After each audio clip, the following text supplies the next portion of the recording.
Yeah, so I was co-founder of Later, company exited in 2022, worked through my earnout. Normally, this is where someone in my position would go on an ayahuasca tour of the world. However, I have a child in public school, so it keeps pretty grounded. So, create another company? Why not? Actually, I decided, you know what, I'm going to go be a grad student again because that's the natural thing to do too. Which actually kind of dovetails into what I plan on doing next. And this is kind of research that was related as part of that. Here we go. Phishing. We call this the layer 8 security problem because there's 7 layers in the OSI stack, and on the 8th, that's you sacks of meat and water that have a nasty habit of doing dumb things when it comes to cybersecurity. I'm sure you've all gotten the text notifications, you've gotten the emails. This is a serious problem. Zscaler, I guess they probably don't call it that. They probably call it Zscaler because it's an American company, but you know. Um, Over 2 billion phishing attacks were up in 2023, up 58% from 2022. However you measure it, it's going up. It did actually plateau last year, but obviously generative AI has made this more prevalent. Um, Estimates 80 to 95% of cybersecurity events are really just starting with phishing attacks. That's the first point of entry. That's where an attacker gets a toehold. This also contributes to over $33 billion a year in credit card fraud. On the dark web, there are so many credit cards out there. They cost about $10 each to try. They may or may not work. You have to understand, compromised credit card numbers, because of things like phishing like this, are more sold in bulk than they are individual use cases.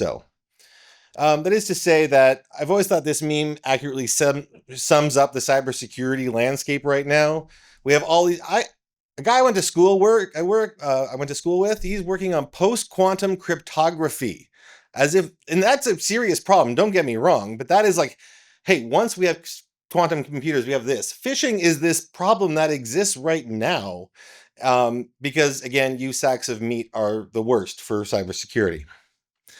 But there's some particularly interesting challenges in 2025. Hmm? Oh, is that a mic? Oh, that's a microphone. Okay. Okay. I'm absolutely going to kick that over at some point tonight. It used to be in security training, they would tell you can tell something is a phishing attack because there might be bad English or bad grammar. Guess what doesn't happen anymore? Bad English or grammar in phishing lures. Another thing, phishing campaigns only last about 21 hours, and most of the damage is done in 9 hours. We have these great systems to do block lists and reporting, and they kind of work their way through by about 21 hours. But phishing kits just kind of spawn new sites because it's just easy to keep making one. They get reported, they move on. It's just the cost of moving business. A block list that's 2 days old is kind of useless. And 91% of security managers doubt the effectiveness of their training. I'm sure everyone's kind of gotten that test email. Everyone kind of knows, like, does this actually work? We all do it. Most people think it's a bit performative. The other big one is that man-in-the-middle proxies are defeating multi-factor authentication, by which I mean they'll set up something that looks like a Slack login. They'll collect your 2FA login. So pretty much, unless you have one, I don't have mine on me, but one of those little UB keys, something can be compromised. But here's the big one that we're going to care about. It's called cloaking. If I'm running a phishing site, I want to make sure Google can't tell that I'm running a phishing site. So ironically, I use all the bot protections like Cloudflare in order to stop the good guys from scanning my site. If you've ever clicked on those text messages you get about Canada Post redelivery, you shouldn't do that, but I do all the time. They'll actually quite frequently give you a CAPTCHA because they're trying to defeat any server-based evaluation. They'll inspect user agents. Sometimes they'll block you if you're not using a mobile app. One study found that in a 7-day, they looked at 500 CAPTCHA code phishing kits, and none of them were detected by any of the usual suspects. This is kind of crazy. So, also, if you use these kind of cloaking mechanisms, the time for reporting to blacklisting goes from 102 hours to 4 hours because you're just buying time. You're giving those lures, those text messages you send out, more time to do damage, which is what this race of a game is at. So, again, this is talking more about the sites than necessarily the text or the emails because there's all these social engineering around. Ultimately, phishing is about getting people onto a domain that is suspicious and eliciting information from them or getting them to download something from them. So what I'm looking at here is the detection of the actual phishing site more so than the text or whatever lure is meant to bring people to it. There's a bunch of detection models. A lot are based on URLs. You can get pretty far just by looking at something's URL. Little word, if you ever see .top, that's actually exclusively used for phishing. It's actually kind of a nice brand that is have. I actually went looking to the top sites to find the least sketchy site that used a .top domain. It was like this web hosting company based out of Miami with a website that looked like it was from 1997. So like just .top is always bad. That's my one. If you take one thing away from this talk, just like it's actually a problem. A lot of existing will do manual feature selection from HTML or hosting. Um, a lot of this doesn't work anymore because we would say things like, if it's HTTPS, that's a good sign. In the post Let's Encrypt world, everything's HTTPS. It has no cost, which is good from a confidentiality and integrity point of view, but not from a can I spoof this brand? Because no one's like looking at the little key to be like, all right, let's see who signed this. Oh, let's encrypt once again. A lot of image analysis. People take a look at screenshots, especially for logo detection. And the good news is that a lot of these will actually work 97 to 98% of the time, or with accuracy, when the size, the N is decent. Just for a baseline, the stack model developed in 2019 using, oh man, you can tell I wrote this Mansul, we'll edit that out later, features, gets about 70 or 97% accuracy without an image and 98.6 with an image, combining a whole bunch of features. A lot of them are actually trying to extract the brand that is being spoofed because it's a lot easier to take down a site if it's claiming to be Meta or Google, but it's not. Because then it falls into copyright infringement, which is a little easier to detect. This becomes a problem with things like crypto sites, which are scams that aren't straight up spoofing someone else. If they're making a whole new brand, it's really hard for someone like Google to tell, is this a scam or like a legit business? They don't want to get into that. It's a lot easier if it's straight up copyright infringement. So the good news, however, it was found, GPT-4V to the rescue. By just using a prompt and a screenshot, you get 99.2 accuracy with a custom prompt. So we're done here. Good. Okay. Good night, everyone. It's all solved problem. GPT has got this. We are good. No, of course not. This is what they cost. Now, granted, this is a 2023 number, but to run this prompt with an image was, 18 cents a website. That doesn't sound like a lot until you realize like how much you actually browse, how much you actually need to check certain sites, how prevalent this actually can come up. So this actually is a solvable problem. And if we consider the generative, where things are probably even better from now, this is probably a solved problem, provided we throw enough compute at it. But if every time you go to a site, you've got to wait for that response to come through, that is a sucky user experience. It's also probably unnecessary in a lot of cases. So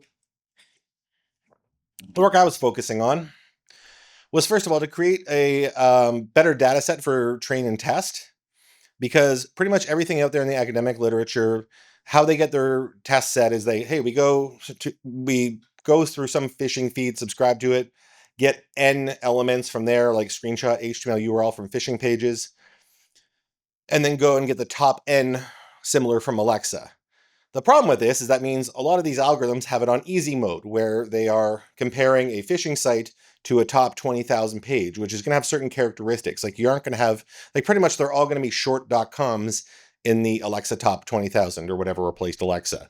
So part of this was expanding it to use more random websites outside of the top 100,000. And what we found when we did this was that if you use the published weights, including the more expanded sites, the accuracy goes down quite a bit.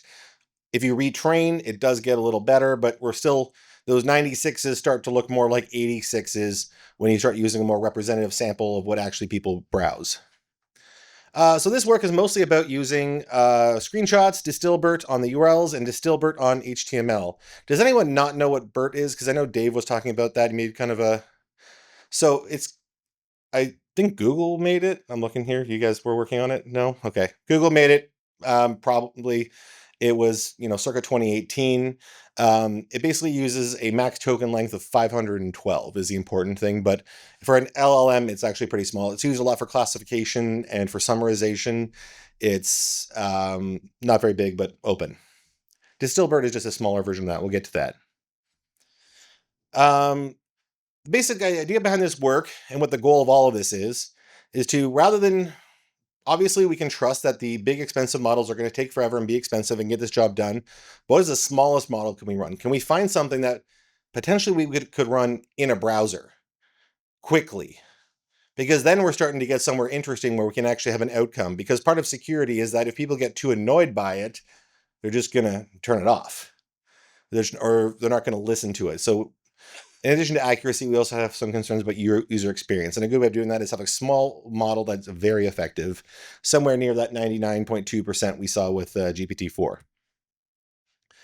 First, the idea was that we we're going to combine, again, in a stack model, screenshots, URLs, and the actual HTML text. We just used a simple ResNet 18 on the screenshots. Got us to a nice 95.8% accuracy right out the gate, which is pretty good for only 11 million parameters on a 224 by 224 pixel image. Here you can see the heat maps of where those are activating. I won't go too far into that, but one thing it did pick up on, if you have a cookies banner, that is a really good sign you're not on a phishing site. Because it turns out if you're making a malicious phishing page, you don't give a shit about GDPR. So let's talk about DistillBERT, or as I like to call it, BERT on Ozempic. It's a lighter, faster, smaller representation of BERT. It was developed by Hugging Face. It retains 97% of the accuracy with 60% fewer parameters, the total number being 66 million out of DistillBERT. And it uses knowledge distillation, hence DistillBERT. Kind of like how DeepSeek was cribbing off of GPT-4, they think, but no one really knows. So whatever they were kind of doing, they did here to BERT to make a smaller model. Basically, instead of 12 transformer layers, it's down to 6. Hence, BERT on Ozempic. So URLs are actually a great candidate for using a BERT-type model because those tokens do correspond well to like what is in a URL. Also, as we looked at the distribution of our training set on how many tokens are in URLs, we see that I think it was something like, I forget, I should put the number on here, but it was a small number. We could actually take the number of total tokens we looked at down to 128 from the max of 512 that a DistillBERT model would actually have. Going for 3 epochs each, we get a little bit higher. We can actually try fewer layers and still get the same amount, just because URLs are so freaking simple compared to natural language. With only 2 layers, we can get, 96% accuracy, which even beats looking at it. Which means machine learning can more easily tell if something's a phishing site just by the URL rather than the visual representation of it with a standard ResNet model. And if there's one cool thing you take away, I didn't know about this until I worked on this project, but I found this library called SHAP. Has anyone heard about this one? This is so good if you ever need to make a talk about transformers look so much better, because what you can do is you can take your model that you trained with DistillBERT, run it through SHAP, and it will give you these cool things that show you which tokens contributed to the score that the thing got. So if you look at the top one, we can see this is just soon. It's a German website. Turns out the .de is a great signal that it is not a phishing site. Same with .italy in Brazil. But if you see like Allegro from Polish, that's a good sign that it is a phishing URL. Shockingly, .php is a good signal that something's sketchy, which I was a little shocked by. But so we get these visualizations for what contributes to good, bad. Turns out TLDs matter a lot when it comes to phishing sites. .ru is good, apparently. Yeah, I was shocked by that one too. But you have to imagine source versus destination. Sure. Who's the audience? If Russian hackers tend not to hack Russians, they're actually the only ones that they don't. So URLs are great because they're short, and we have that 512 token cap. But HTML pages don't really do that. If we look at the raw HTML of a page from our test set, the average length is 100,000 tokens. Part of that is that HTML doesn't go into tokens all that well. So every time ChatGPT gives you a nice, well-formatted HTML page that you're going to copy and paste into something else, like be thankful because it's put in extra effort to do that for you. So to break this down a little bit, we apply the H2ML2 text library, which basically just takes an HTML page and turns it into something akin to Markdown, um, with while preserving with a customization around preserving unique meta tags and links. The point being that probably has useful information to determine whether something is a phishing site or not. Our hope is that by just running that through the DistillBERT, the first 512 tokens will give us enough features such that we're not manually finding them out like they did with other mechanisms like counting on HTTPS, whatever. It's just because of an automatic way of doing feature selection by using DistillBERT and those tokens. However, condensing, we still get an average length of about 12,000 tokens. DistillBERT maxes out at 512. So let's just see. We also tried Longformer, which is similar to DistillBERT, but gets us up to 4,000 tokens. Turns out that with 3 epochs, DistillBERT gets to 98.26. So it does quite a lot of manual feature selection. Longformer got to 96% after 3 epochs, but it wasn't fully saturated. It also took 24 hours per training epoch, whereas DistillBERT took all of 8 hours. So it just got to like, okay, I'm done trying this out to prove a point. So it was just too long. Yeah. Do you just use the burst as tokens? Yes. The part of the reason being that that's where those meta tags that I stripped out and did a little funny business and the title, they're all going to be in the top there. So like, let's find that out. It's also kind of well known in this kind of classification that if you're going to pick something, pick the top. If you're going to do the top and the bottom, and usually you're going to get most of what you need from a document through that.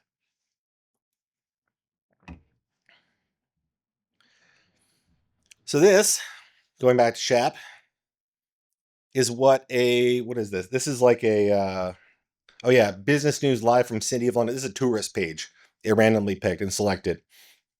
One of the little things that tells you that something's not a phishing page, it has a lot of content meta tags because it's trying to SEO itself pretty well, whereas a phishing site does not want to do that. You can kind of see where the colors trail off where that 512 token does actually hit. So, but still, it's impressive that we're getting the most accuracy just from applying a simple LLM to the meta tags of a phishing page. Our bad example, one of the biggest phishing targets is meta business pages. They'll send you a lure saying your page has been flagged for copyright or whatever. This is an example of one of those. You can see business page appeal. That is big blood red. That is a bad sign because you get a lot of those. Also, if you ever see the word crypto, it's pretty much always a scam.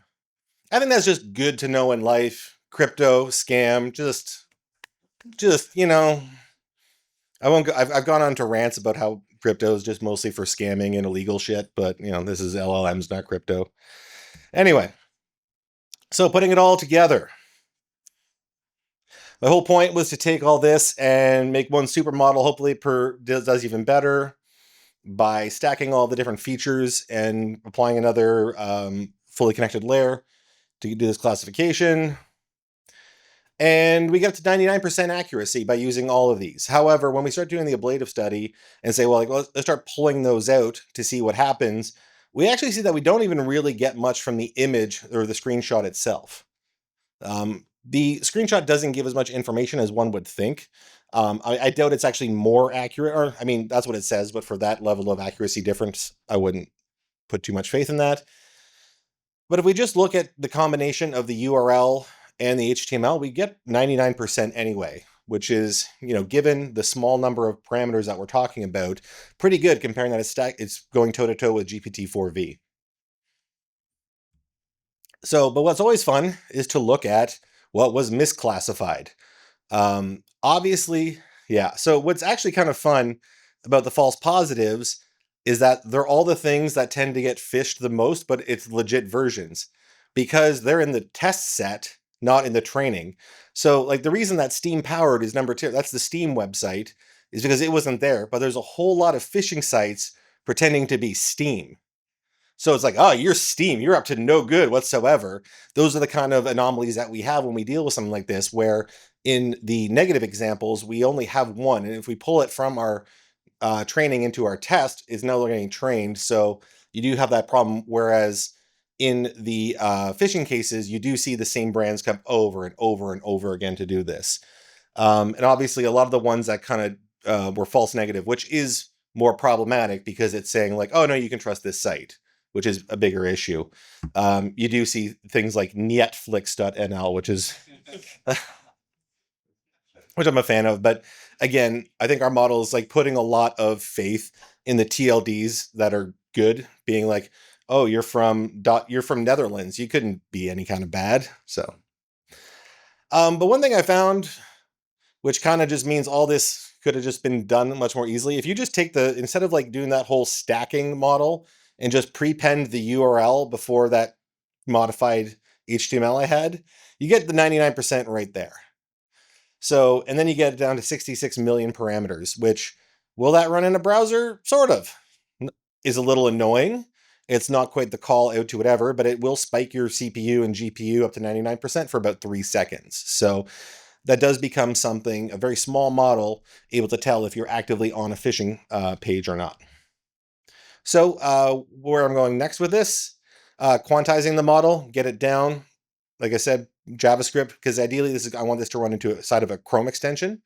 Chrome extensions do have access to the web GPU, and one can use that to run inference on. So like, let's try that and see how annoying that is. But there are just certain shortcuts that we can have. Like we know if the site you're on is in the top Alexa ranked 1 million, we probably don't need to bother with this. If Facebook is compromised, we're all done anyway. If someone's hosting phishing pages off of facebook.com, we have bigger issues. The other problem is like making it less certain.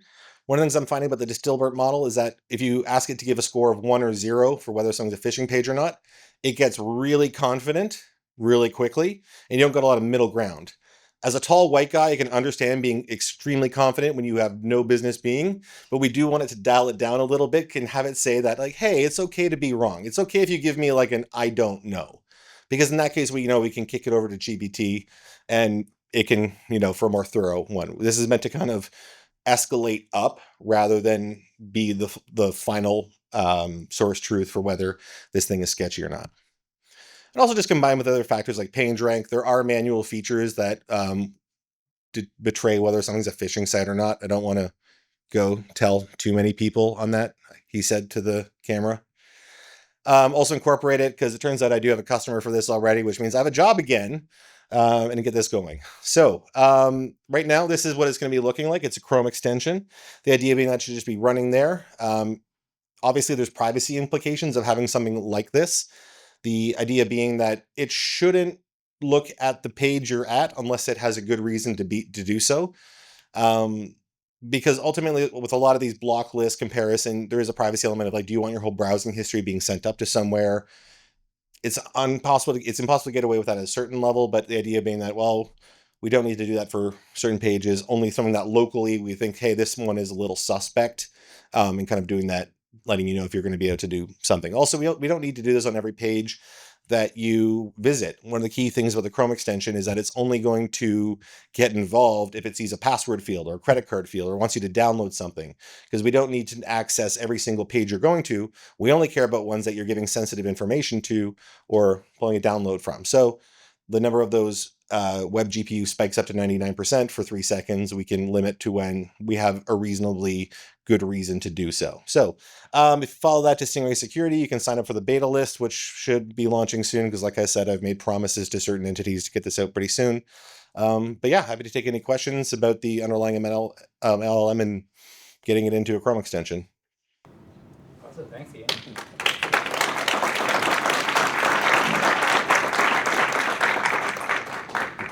Yeah, so this is all super interesting. So right now it is running in the browser, but it spikes for 3 seconds. I haven't gotten as far on that one. It will run. It's a very bleeding edge. It running. Let's just say that because you can with Onyx take a model, especially like DistillBERT, which is very common. Here are my weights, quantize them so it's a little bit smaller, have it run. I'm still figuring out that level of effectiveness. The other option is just if one tokenizes it locally, then send it up and do the inference in the server. That's what I'm trying to figure out now in terms of like what works well for privacy and what works well. Because if we take that, we do that transformation to the short, add it up, send it up. Hopefully it's not sending any personal information because by definition is a site you're not already logged into and it's not that popular. But okay, so it's taking 3 seconds in the Onyx.js, like the Onyx runtime JS framework or Onyx framework. Yeah. I couldn't get the WASM. There is a WASM version, but Onyx and WASM sometimes don't play well together with WebGPU. Yeah. Well, yeah, WASM is CPU based, right? So you have to actually go to the WebGPU implementation. Yeah. Which does help. And not every machine has WebGPU implementation. Yeah. But I would imagine anyone worth getting fished has a machine that has WebGPU implementation. You'd be surprised, actually, because a lot of it, WebGPU is unsafe due to the fact that GPU contexts can view other things in the like the whole way the spec went down with enabling WebGPU, which was gating like WebNN and a bunch of other the machine learning accelerations on the browsers. There was a lot of safety concerns to the fact that in earlier versions of WebGPU, you can actually see whatever is on the frame buffer at any given time, and that being exposed to the world, to the web in general, being exposed in JavaScript was considered a major security risk and will block it. And even now, you actually have to use a flag, I think, in macOS to even enable it sometimes, depending on the implementation of Chrome and what version, or on Linux, you have to also do that. It's a little bit tricky. But yeah, I'm just surprised at the 3 seconds since I've seen since like I used to work at Adobe. So like when we did it for Photoshop on TFJS and I actually used a WebGPU over there, like we had larger models, like way larger than 66 million. And it would take 8 to 10 seconds at worst, but like that was more loading. Again, this is part of the reason I didn't include this was mostly just like I haven't fully fleshed that out, but I'm the nice thing is that it's inherently on a service worker, so it might not be visible to the user, but like this is where I'm going next with it. Okay, we're on a little pressed for time, so Bosco gets to be our last question, and then maybe you will have a chance to hit up Ian after. Are you finding that getting the false negatives down is the same problem as reducing the number of false positives? Yeah, because like I was saying, trying to get it to be less certain by bringing it in. There are still ones that's just way harder. Okay, so the nice problem about false positives is they'll have a pretty high page rank. So it's actually easy to deal with that by saying like, look, if your page rank is above this threshold, which most of them are, it's an easy problem to kind of deal with. The false negatives obviously have more implication, and those are hard to get out because they all inherently have like 0 page rank, but having 0 page rank doesn't mean you're malicious implicitly. So this is where there's other tells that might not have done there, but so it's pretty much like separate issues, but yeah, under umbrella. Yeah, because again, if there are a few rules-based things that you can put in, like I said with PageRank and a few others that clean the false positives out, which is good for not annoying users, which is also a consideration with anything security-based, but false negatives are, what this thing exists for. What about age of the domain? That is another one of those ones that does help, because if it's a week old, obviously, like, hey, this thing's sus, but it's not comprehensive enough. And also what you do is you get a lot of phishing sites that don't have their own domain. They're going to operate it off of Webflow or Vercel. And so you'll have like United States Postal Service.vercel.app. And anyone who's here probably knows that you have to read domains right to left, but normies read things left to right. So. Awesome. Well, thanks, Ian. Everybody give another round of applause, please.